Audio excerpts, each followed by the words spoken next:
My name is Jennifer Todd. Today I'm going to be interviewing my friend Azard. Hello, Azard. Hi, How are you today? I'm doing well. Yeah. Yeah. So tell me a little bit about yourself. Right now I'm a senior at USF. I'm still majoring in psychology and criminology. I'm a first generation college student. My parents never went to college, worked hard to get me here. That's really cool. Yeah. So what made you want to decide to major in both criminology and psychology?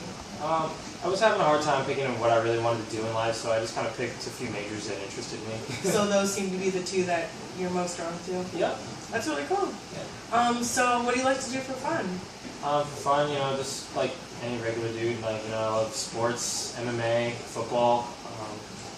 I go see movies whenever any cool movies come out. I have a dog that I adopted from the pound. I spend a lot of time training him. I have a professional trainer and stuff. Oh, that's really cool. Yeah. So tell me a little bit about your dog. He's an American Bulldog mix. Like I said, I rescued him from the pound. Just a mutt, $50 dog.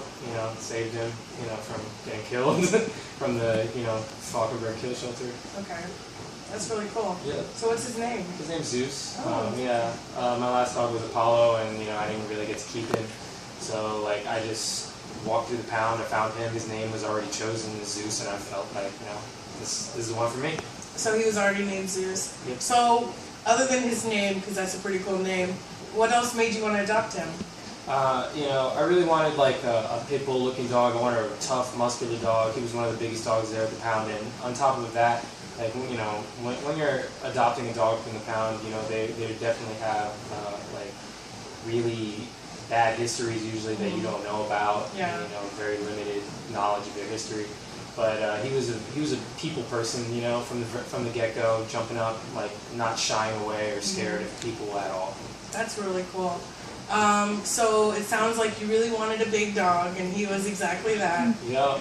So after adopting him, how have you grown to be bonded with him? How's your bond done? He bonded to me really quickly. Followed me wherever I went. Yeah. Just never really wanted me to be out of his sight. He still cries when I leave the house and stuff like that. He's my dog. I plan to have him for a long time. So it sounds like you two are really close together. Absolutely. That's really cool. So what do you guys like to do for fun? I take him out as often as I can for walks and everything like that. He really loves going out to the field for training and stuff. Right now he's doing some agility courses and stuff. So, I'm hoping to get him to be the best that he can be, give him an actual purpose. That's really cool. So when you say agility training, what do you mean by that? Well, right now it's just a field with a lot of, dog show equipment and stuff like that for just rings and stuff to jump through, a few balancing things, and, we're also socializing him with other large dogs, which he used to be uncomfortable with. Now he's really grown a lot since I've had him. He was a wild animal before, but now, he's really doing his thing. He's a lot more calm and just listens a lot better. I know that a lot of big dogs have a tendency to have a stereotype of aggression. Yeah. So do you ever train your dog in obedience training or anything? Absolutely. Right now we're working on obedience training, and hopefully we're going to get that to protection training and stuff like that, because he does have that instinct to protect. A lot of big dogs do, and it gets mistaken as aggression sometimes. Yeah. But really, it's not that difficult to teach the dog what's acceptable and what's not. He's not going to randomly maul somebody or anything like that.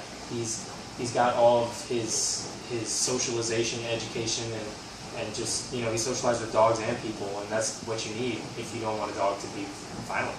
That sounds good. So what goes into training a dog for obedience? Simple stuff. It starts out simple, just sit, come, those simple things, and for lots of praise, lots of love, lots of treats, really simple things. That's really it for now, and then as he gets faster and faster with them, we're just going to make the tasks a little more complicated, a little more challenging, add some distractions, add some other dogs, and just make sure he's always on point. So you want to use distractions. What's the purpose of that? That's just so that, if there are other dogs and other people around, even when he sees us, if I give him a command and stuff, he will still come at me and do what is expected of him. Just because there's something blocking him or something's in the way, that doesn't mean that he gets to do what he wants. Okay. What kind of things have you taught him after adopting him? He actually came with quite a few tricks and stuff like that, just because he's been adopted a few times. Like he was really? fostered a little bit, so he came with simple things. You know, sit down. He already came with paw. I taught him how to speak. that was that's his little party trick right now. That's awesome. So, in order to train your dog, I know that there's a lot of positive reinforcement in order to get them to learn and to keep repeating the same tricks. For Zeus, what have you found to be really useful in positive reinforcement? Zeus is a dog that really loves to be, he loves to please you. So you don't always have to have food. Like, I definitely didn't want a dog that he only does what you ask for if you have food in your hand or anything like that. So just lots of praise, lots of love, and he responds very well to that. Like he likes that almost more than food. Yeah, that's really good. So how long have you had him now? About a year. A year. Yeah. That's really cool. What did you like to do with him for activities outside? Do you take him outside places? Absolutely. Taking him to like rivers. You're taking him to beach. We just went to the dog beach last week. So he likes the water? Yeah, absolutely. At first he was very scared of it, very skittish, but now he's slowly getting a little more comfortable with it. So I heard you mention the dog beach. Can you tell me a little bit about the dog beach?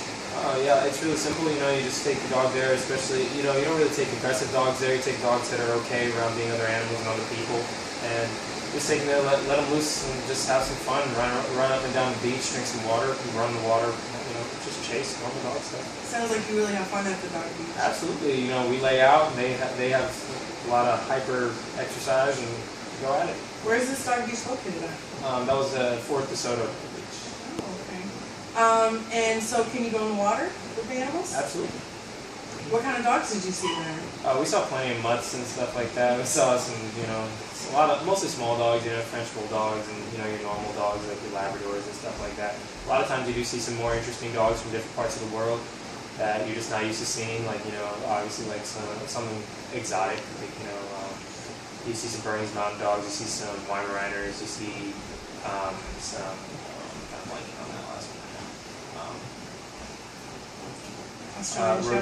Rhodesian Ridgebacks. Okay.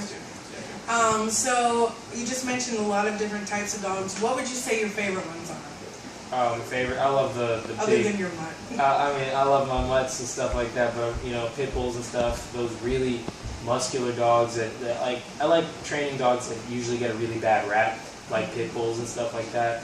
Just because you can show them that they can be peaceful. They can be a lot more peaceful than a lot of those little dogs that people love so much, like Chihuahuas. Lazard, thank you for letting me interview you today. No problem. And that concludes my interview.